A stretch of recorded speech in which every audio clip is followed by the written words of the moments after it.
Good morning mga super loves, mga sisilas, mga lari ko. Magluluto po ako ngayon ng ampalaya with charan, red pepper. So, ayan guys. Di ko siya sasahogan ngayon ng chicken or anything.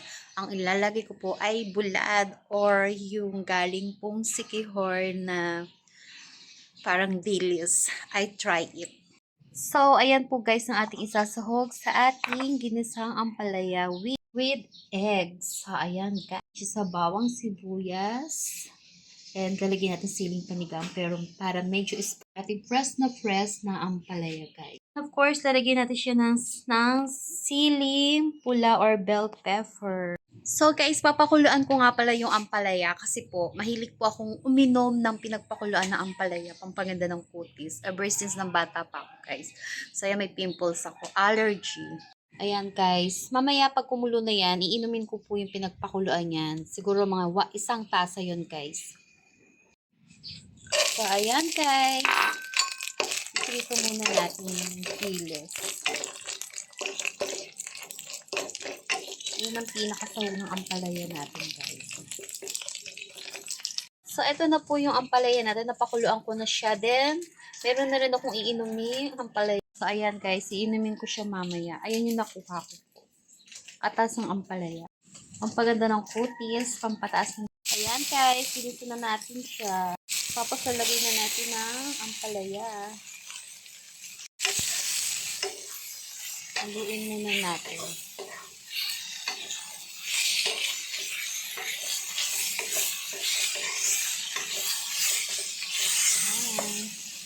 Then, takpan muna natin. So, ayan guys, lalagyan na natin ng bell pepper.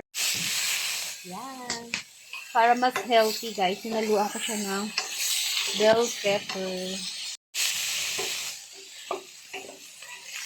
Then, pwede na natin ilagay ang dilis and egg.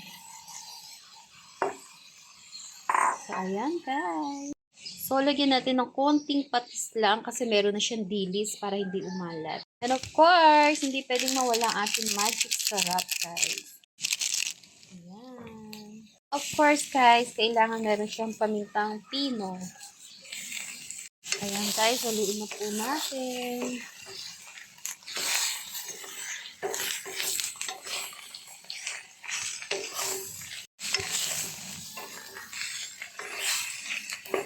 So guys, so dagdagan natin siya ng egg para hindi siya dry.